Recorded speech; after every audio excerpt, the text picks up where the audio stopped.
Si Kahimas po ay nandito sa isang street dito sa may part ng Caloocan. Nang aking gagawin ngayon ay kung paano hanap tayo ng mga albubuhay sa binibigay na pagkain sa pusa ng kapitbahay. Kapitbahay. Ayan. Meron ako ditong nakita na may dalawang anak na pusa. Pero sisiguraduhin natin kung ito ay totoo bang talagang walang may-ari. Titignan natin dito at hahanapin natin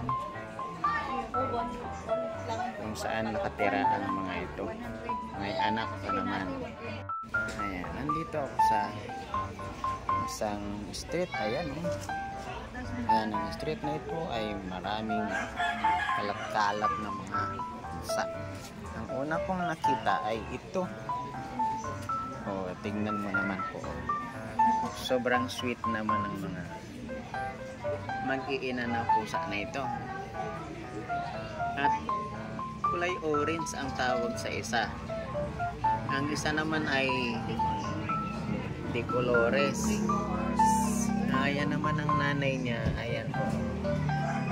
Sitting pretty po yan dalawa na yan kasi may nanay. Oh, may nanay po kasi ang dalawa na yan. Kaya bahala pa si nanay maghanap buhay. At yan naman ay kapag lumaki na at hindi na yan padidiin, ay hindi na po ganyan kasarap ang buhay ng dalawa na yan. Sa paligid na napakarami naman talagang nadadaanan ka, ay meron akong isang napansin na napakagandang pusa. Ang pusa na ito ay napakamahal nito noon. Kung inyo siyang mapapansin ay narito lang siya sa madamong lugar. At kapag kanilapitan mo siya ng camera ay naningiyaw. Ayan ho. At hindi ko alam kung anong gusto niyang mangyari. Ayan. Iiwanan po muna natin siya. At hindi natin alam kung meron nagmamay-ari sa kanya. Mataba naman po siya. Hindi naman siya payatot na pusa. Pero meron siyang sugat. Ayan o. May sugat siya. Ayan. Napakalaki pala ng sugat niya. Ayan po sa leeg o. Ay nako, sobrang laki ng sugat niya sa leeg.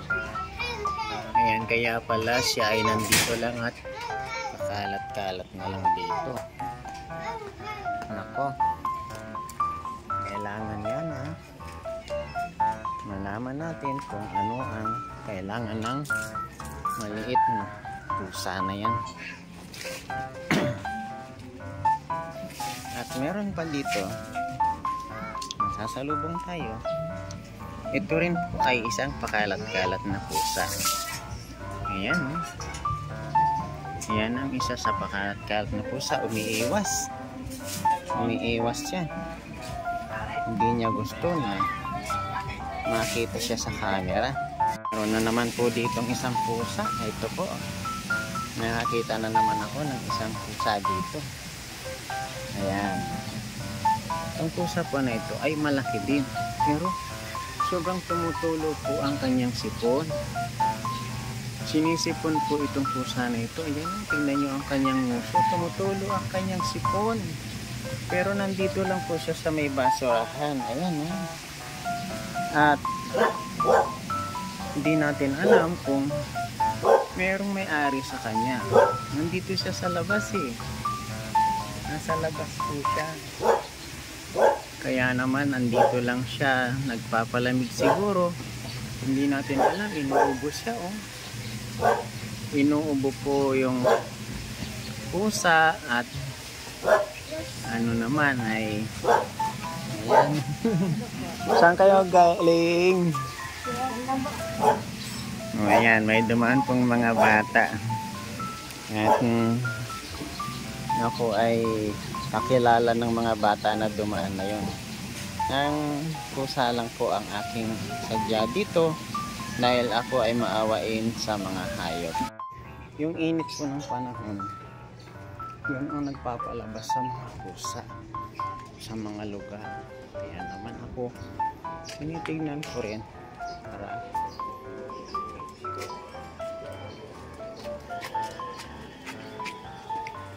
ayan, tuloy-tuloy tayo dito. Dito tayo maghahanap ng mga maliligaw na pusa.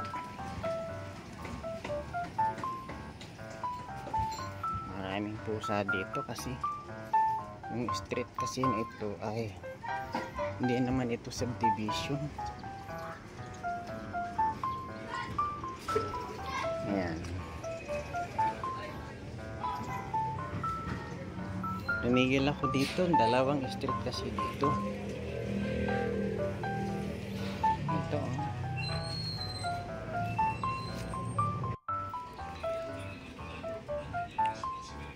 Meron na naman tayong masasalubong ng pusa. Ayan. Itong pusa na ito ay payat. Ayan, payat siya. Ayan. Siguro ay kung nasaan ang amo niya, baka ganyan. Kaya payat na payat siya. Ayan o. Ayan. Nandito siya sa isang puno ng langka na napakaraming bunga. Dito siya magpapalamig. Ayan o. Ang puno ng langka na ito ay nasa corner. Ayan o. Walang bakod, malinis, at dito sumisilong ang pusa. Ayan. Ayan ang pusa. Ayan. Ito ay iskinita. Pero itong langka ay napakarami namang bunga. Sobrang dami ng bunga nitong langka na to. Ayan. Ayan o, tingnan nyo. Ito si Kahimas. At sumilong na rin ako dito. Ang pusa ay iiwanan ko dito dahil sa hindi ko rin naman alam kung siya ay merong may-ari. Pero sa payat niya na yan, ang hinala ko sa kanya ay walang nagmamay-ari sa kanya. Ayan. Kaya po yata siya nandito dahil sa ito po ay lagayan ng mga pagkain na mga napapanis na hindi nakakain na nanggagaling sa kapitbahay. Tutuloy ko po ang aking misyon. Dito na po ako sa unahan. Ayan. Ayan. Meron na naman po akong dalawang pusa na naabutan. Ay, nagalit po yung mga aso. Ay, pala dito. Marami po pala sila dito. Ayan po. Mga pusa na magaganda. Dito po ako sa bandang unahan. Ayan o. Mainit kasi ang panahon. Kaya ang mga pusa ay naghahanap ng malihim na lugar. Ayan o. Sarap ng pagdulog-dulog ng pusa na yan. Dito tayo. Tuloy tayo dito. Ayan. Dito tayo. Karating tayo dito. Layo rin po itong nilalakad ko. Pero mayroon na akong natanaw na pusa. Nasa gitna po siya ng kali. Malayo-layo. Andun. Ayun pa, nandun pa. Kapalapit na rin ako sa kanila. At siguradong makikita natin sa ayan. May dalawang pusa. Tatlong pusa. Ayan oh. Ito yung isang pusa oh. Ang cute niya oh. Ayan, nakatitig siya sa akin. Ayan. At ang isa naman po ay ayan.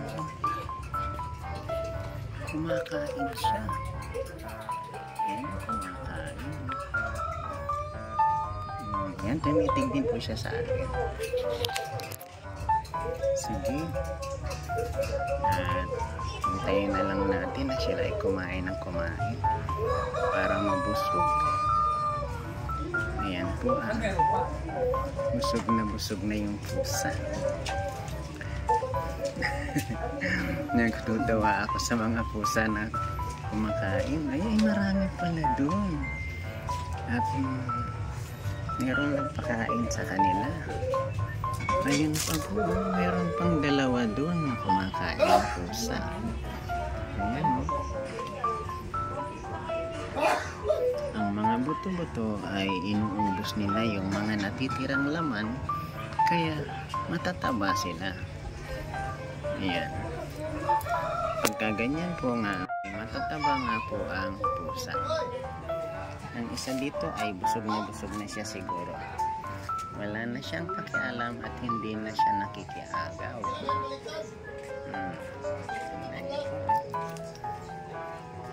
Daanan na lang natin itong dalawa. Itong dalawa eh. Ayan. Yung dalawang pusa oh. I-vlog ko yung mga pusa. Oh, sabit ang wire. Ayan. Thank you. Ayan o. Dito na ako ngayon lumabas. At itong kalye na ito ay ang Kisubing. Ano lang eh. Ayan. O kuya, sama mo na itong prutas. Sige. Galing. Alam mo to kung ano itong prutas na yan. Sa tabing dagat yan nakuha eh. Hindi ba? Hindi. Doon lang sa baba, sa may... Doon lang, doon yung awit yan. Oh, ganda no? Yung buli yan po eh. Buli ba yan? Yung Kaya ginagawang pala. panag. Ganda nga oh. Pati prutas, pati pusa, maganda. Kinuha na asawa ko kayo na natansa na yung mga buli po yung mga pag ganyan tapos ang gilid ng nebe. May tinig-tinig? Oo yan, yan ang bunga. Saan na yan ah? Ang dami nga tao, nakakain ba yan? Ay, iwan ko. Kapag nakakita ngayon lang. Ano kay prutas yan? Ayan. Anong pangitsura? Ibang klase po yung pusa. Napaka-relax kasi ng lugar dito. Kaya ayan. Sarap naman ang tulog niya. Nakataas pa yung paa. Hindi ko atro pa eh, oh. Saka ganun pilipit eh, oh. Oo nga. Oh, ganda no? Yung buli yan po eh. Buli ba yan? Yung Kaya ginagawang pala. panag. Ganda nga oh. Pati prutas, pati pusa, maganda. Kinuha na asawa ko kayo na natansa na ako na eh. Yung mga buli po yung mga pag ganyan tapos ang gilid ng nebe. May tinig-tinig? Oo, yan. Yan ang bunga. Saan na yan ah? Ang dami nga tao, nakakain ba yan? Ay, iwan ko. Kapag ko na nakikita ngayon lang. Ano kay prutas yan? Ayan. Anong pangitsura? Ibang klase po yung pusa. Napaka-relax kasi ng lugar dito. Kaya ayan. Sarap naman ang tulog niya. Nakataas pa yung paa. Di 4 pa eh, oh. Saka ganun pilipit eh, oh. Oo nga. Ay, Pasleya. Oh, naku. Tinignan mo ito. Oh, si Pasleya. Nagising. Salamat ah. Salamat. Si Pasleya. Ang bait-bait ni Pasleya. Ayan po. Bye-bye, Pasleya. Ayan, meron pa po akong naabutang pusa dito. Ito po, tabang pusa. Ayan, anong pangalan ng pusa nito ay Tiger. Kasi tingnan niyo naman po, mukhang tiger. Oh. Ang kanyang mukha ay tigre.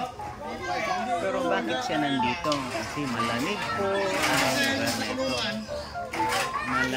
Malamig dito. Kaya ayan, ang dami rin po ako mga kakilala at mga kaibigan dito na maiingay na yan. Naririnig nyo. Kilala ko po yan lahat. Ang pinagkakaguluhan ngayon. Ayan. Alam niyo ba kung ano yung tumpok ng mga bata na yan? Mamaya ay mag-i-interview tayo ng bata.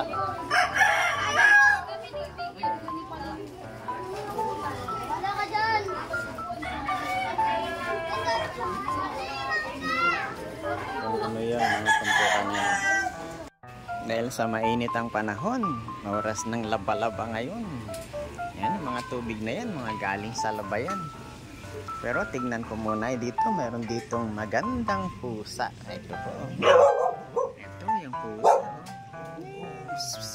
Uy, nagulat ka pa. Hindi kita kakatayin. Ikaw lang ay sinilip ko ng camera. Natutuwa lang ako sa'yo dahil sa napakainit ay nandyan ka. Yan. Sige, salamat ng marami sa'yo, Mingming. May natsambahan tayong pusa. Inainit na init. Pero tulog na tulog din po siya. Ayan. Nakalain niyo bang buhay yan? O sa tingin niyo ay patay na yan? Buhay po siguro ito. Ayan siya. Ayan, kasi tingnan natin ang tiyan, oh.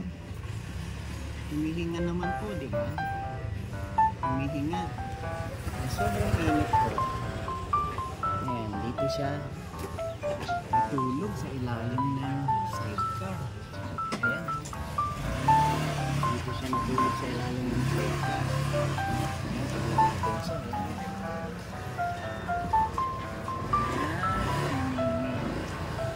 Ayan. Hindi tayo aalis na. Hindi natin siya gigisingin. O, ayan. Ayan, na-istorbo natin. Na-istorbo natin si Mingming. Ayan. Nasaan na siya pumunta? Lumayo na si Mingming. Ayan po. Ayan si Mingming, oh. Na-istorbo natin. Gusto niya tayong takbuhan. Ayan. Okay lang po. Meron pa po dito isa na magandang pusa. Ayan. Dito naman po tayo. Paahon naman tayo dito. Baka sakali tayo na may pusa ditong init na init. Dito na po tayo ngayon sa palengke. Itong crossing na ito ng Kiko. Saka ang mga biyahe po dito ay papunta ng bayan. Ayan. Dito po sa kahabaan ng Kiko. Dito tayo ngayon. Ito pala dito sa banda ng looban. Dito sa may... Meron po ako dito naabutan na pusa. Pero siya naman po ay pinapakain. Ito po, tingnan. Siya naman ay maraming pagkain. Pero siya po ay kulay itim. Nasagana naman sa pagkain. At tingnan nyo nga po yung pagkain. Halos napakasasarap naman. Meron pang cat food. Ang nakapagtataka lang sa kanya, siya po ay siya naman ay payat.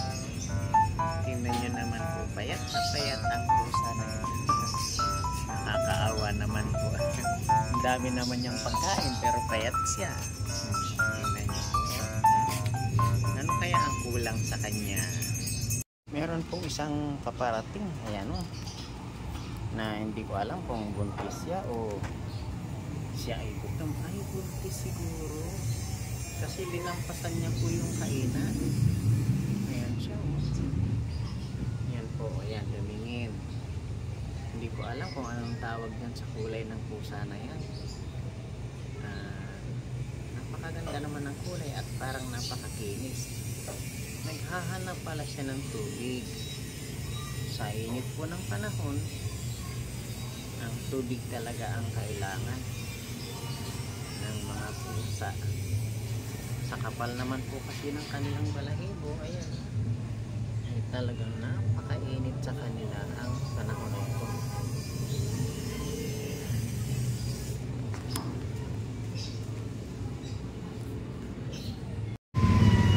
Ayan. Pumunta po siya dito sa isang lugar na malamig. Po nang hinahanap ng pusa ngayon ay ang malalamig na lugar. Ayan, iba-ibang pusa na po ang mga nakita ninyo. At ang pinagkakitaan natin sa kanila ay nasa lansangan. Ayan. Ayan na po. Iwanan na tayo ni Ming.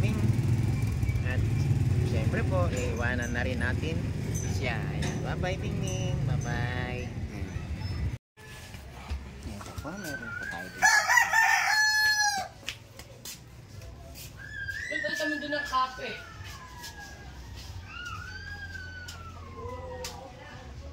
Meron pa po dito isang anak ng pusa na sobra pong kawawa. Ginawa niyang unan itong isang block ng bato. Tingnan niyo naman po siya, sobrang amusin. Yan, napaka-amusin niya dahil wala naman siyang nanay at wala rin sa kanya